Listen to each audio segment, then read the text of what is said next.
Okay, so let's talk about parks. What exactly is a park? What's the definition and purpose? It's not entirely defined. Is it a place of public gatherings in the city? Does it have to have grass? What about concrete? What about a little vest pocket park between buildings? Central Park obviously is much bigger, much more intentionally wild, it's much more multidimensional. There's this debate going on about this small place, 50th Street and 11th Avenue. There are these lighted fields, ball games that go on until after midnight. People living nearby complain that their kids are kept up all night, etc. I mean, you hit a home run at 2 o'clock in the morning, but even if it's Saturday, kids have to go to school, kids have to go to daycare, you have to go to work in the morning. Whose park is it? So, who does this actually belong to? Who does the park belong to?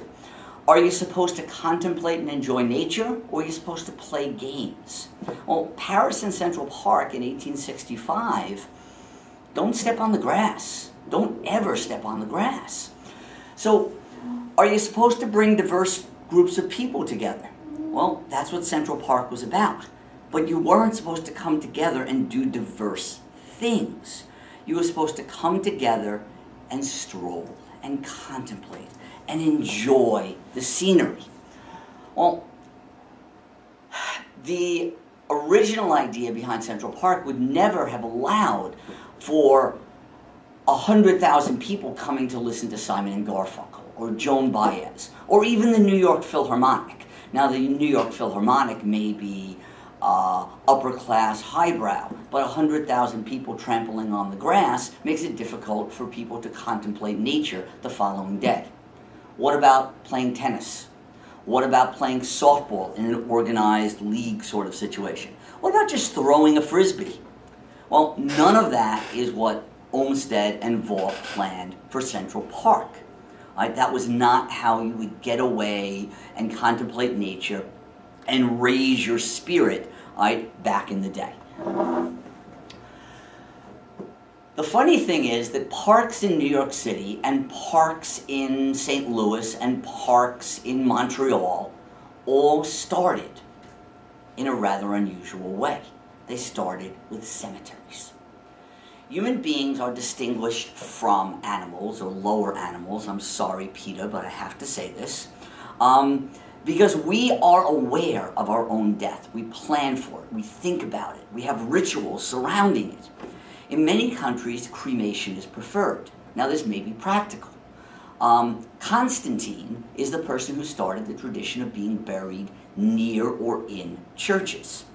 It was a really big deal to be buried in the church, but that's something that only major dignitaries, bishops, cardinals could actually do. So, the next best thing was to be buried near the church, to be buried in the cemetery outside. So we have the familiar notion of the church graveyard and all the people being around. So the church graveyard. Then we have the national cemetery with all the white crosses that look so similar. And then one of my favorite ones is the Memorial Park, which starts in St. Louis. Talk about American pragmatism. You have all these little tiny stones that are buried in the ground completely flat. What's that all about? You can mow the grass without going around the stones. How incredibly American. The first truly elegant cemetery, right, was Le Cimetière du Père Lachaise in Paris. Natural landscape, beauty of nature. It's not about sadness. It's about going there to spend time with your relatives. Maybe have a picnic. Maybe spend time with your relatives who are still alive and share time with your relatives who have passed away. It relates back to the notion of ancestor worship, right? And to an anthropologist, or to what you might refer to as an ethnohistorian, someone who mixes anthropology and history, it makes total and complete sense. There are very few green spaces left in a colonial or early 19th century city. This starts in Paris, moves to Brooklyn, then moves to the Bronx with these garden cemeteries and garden parks. And it kind of starts here. Why would you picnic at a cemetery? Well, 1831 Mount Auburn Cemetery in Cambridge, Massachusetts is this first garden cemetery in the United States. People came to visit the dead and to experience nature. They didn't even necessarily come to visit their relatives. If you didn't have anyone buried there, you would come and have a picnic in this beautiful park-like surrounding. Because you were trying to get out of the dirty, disgusting, filthy, overcrowded city. 1838, one of the most important cemeteries in the country, if not the world, was built, Greenwood in Brooklyn. It's followed by Laurel Hill in Philly, and New York, being New York, naturally had to have a second, Woodlawn in the Bronx. If you think about where they're located, Greenwood in Brooklyn is on the edge of Brooklyn, it's now on the border of Flatbush and Brooklyn, but Flatbush was a separate city. Woodlawn is on the edge of the Bronx, which is all the way at the north end of New York City, Manhattan, Brooklyn, Bronx is above that. So you've got, what do they all have in common? A beautiful location, high, undulating ground, curving paths, first-rate horticulture. I mean, you've got a groundskeeper who, if he's not working at this cemetery, would be working for Rockefellers or Carnegies. You have water features. You have man-made or natural streams. This leads to the most important park in the world. Not the largest, not even the most beautiful, but the most important one because of its influence on everybody else. And that is Central Park. Central Park is the most important park in the world. Not because it's the biggest. In fact, it's not even the biggest urban park. Griffith Park in LA is significantly larger. Van Cortlandt Park, Orchard Beach, Gateway National Recreation Area, all in New York, are significantly bigger. It's probably not even the prettiest urban park. It's a great big rectangle. Vaugh and Olmsted, the designers, felt that Prospect Park, which they made in Brooklyn after they made Central Park, was their own best park. So the people who made it didn't think it was their best park. But it was the first major urban park that was built to be a park. Its influence on other places is significant. It's the first time a major city uses a significant amount of public funds in order to purposely build a large central park, a large major park that everyone is there for, to be used for lower classes, upper classes, middle classes, of all races and ethnicities. It's a revolutionary idea. Poor people don't favor parks because they have no time to use them. The rich don't see any reason to encourage idleness among the poor. So what's the constituency for this park? Well, there really isn't. So it's built almost on a speculatory, brilliant idea that it will eventually be used, and it is used. Greenery in London and in central Paris. So if you go there, you say, wait a minute, but there's lots and lots of land. They have park land all over the place. They weren't built as parks. These were royal hunting grounds that people were not allowed to use for centuries, and they became parks. Central Park's different. Well, the father of Central Park, William Cullen Bryant, who is a poet, a publisher, an author, he has the original idea. First, they want to put it on the East River. They think a riverside park would be a great idea. Ultimately, they decide to move it to the middle because the middle is land that they think is more readily available. It will be available for everyone else. In the end, 843 acres are set aside between 59th and 110th Street, between 5th Avenue and 8th Avenue. It takes 20,000 men, 20 years to build.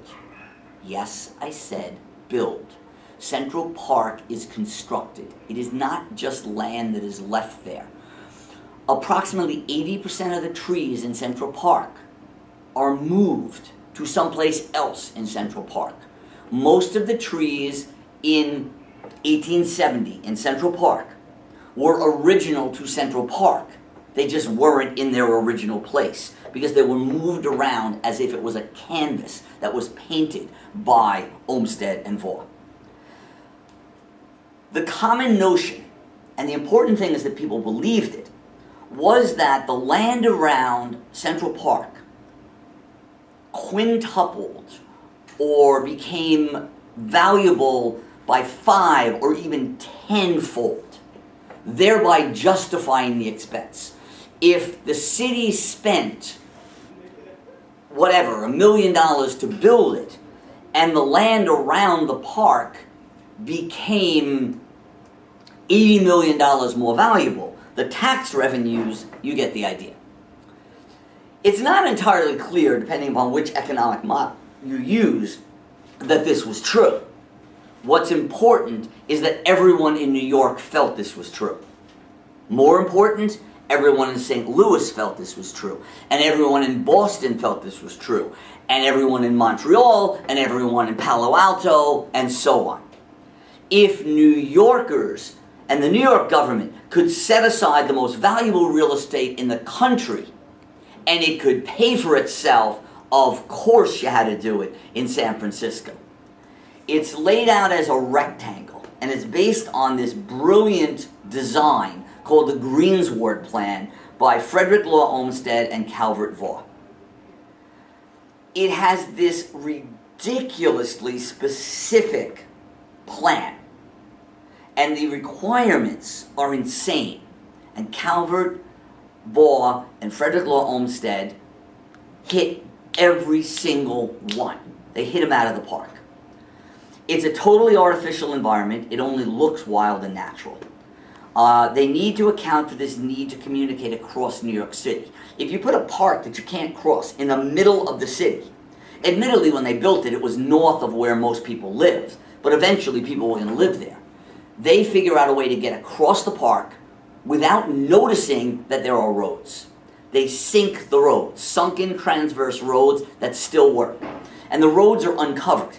Because if you had horses going underground, one, the horses would be afraid in covered tunnels. Second, can you imagine the stench of the horse manure if they were in underground covered tunnels? Amazingly, it's even more important to not have covered tunnels if you have cars with exhaust. So they somehow accounted for how to deal with cars that had not yet been invented. Pretty impressive stuff. The southern part of the park is formal, the northern part is informal. They refer to it as wild. They incorporated an irregularly shaped reservoir, which looks like a lake, but it's really a reservoir. Okay, not too shabby. Why is it so important? Well, according to Olmsted, it's a place where the rich and the poor come together to enjoy nature in a space that allows the city to breathe. Notice there's nothing in there about playing, exercising, or, God forbid, sweating. Robert Moses, who later is the great builder and is going to redo highways and redo neighborhoods all over the city, he's both criticized and praised for it. He's going to put the playgrounds in. He's going to put the football fields in. He's going to put the lights in so that people can go to the park at night. He has a very different vision. Baseball diamonds, tennis courts, places to play for kids and, wait for it, for adults as well. It's okay for adults to play. Jane Jacobs, who writes The Death and Life of Great American Cities, doesn't like Central Park. It's too dangerous. If you can't see into the park, people can't see out, and people can't see you getting mugged. This is what Olmsted and Waugh liked about it. If you can't see into the park, you can't see or hear the city. The city is dirty, it's filthy, it's dangerous. The park is like a fantasy wonderland. It has this notions of like what we think of as Disneyland. You get away, you escape. It's Coney Island and Disneyland all bonded together. It makes you forget you're in a big city. Central Park has 100,000 visitors every weekend between April and September, and has over 50,000 visitors on winter weekends. It can be 30 degrees and there will be 50,000 people in Central Park. That's a preposterous number for just a park. There's a lower crime rate in Central Park than any other part of New York City. Everybody thinks that you go to Central Park, you get mugged. You don't. The reason that we think crime is a problem in Central Park is because you're not supposed to get mugged in Eden. You're not supposed to get mugged in Oz. You're not supposed to get mugged in a wintry fairy wonderland. So when you do, it's shocking. That's really the issue. The debates that come up are over the healthy use of the park, and quite frankly, these debates are really sort of healthy, and they demonstrate how important the park is.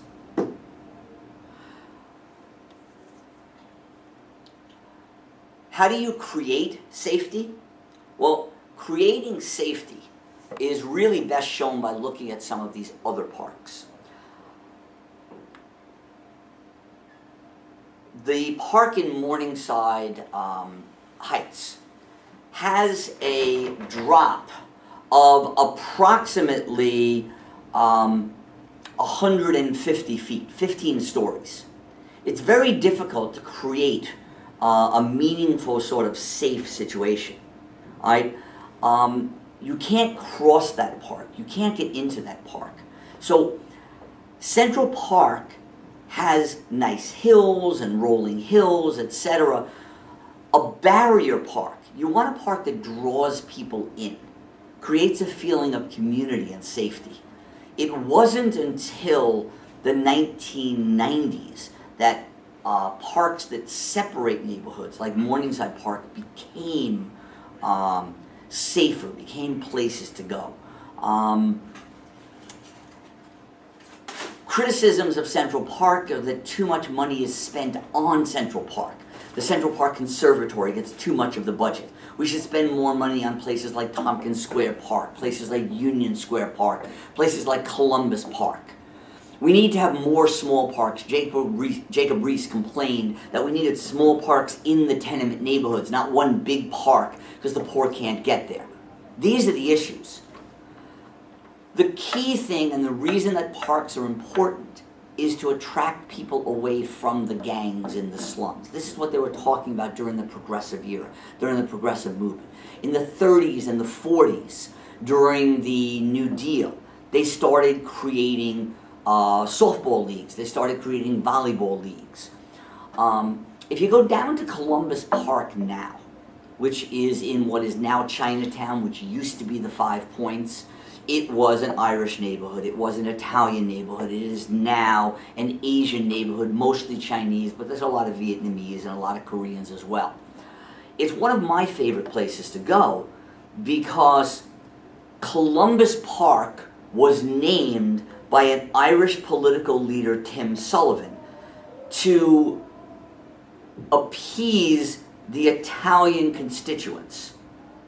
And now it is filled with Chinese kids playing soccer and old Chinese men playing ancient Chinese instruments, and it is centered by a giant statue of Sun Yat-sen, the Chinese nationalist.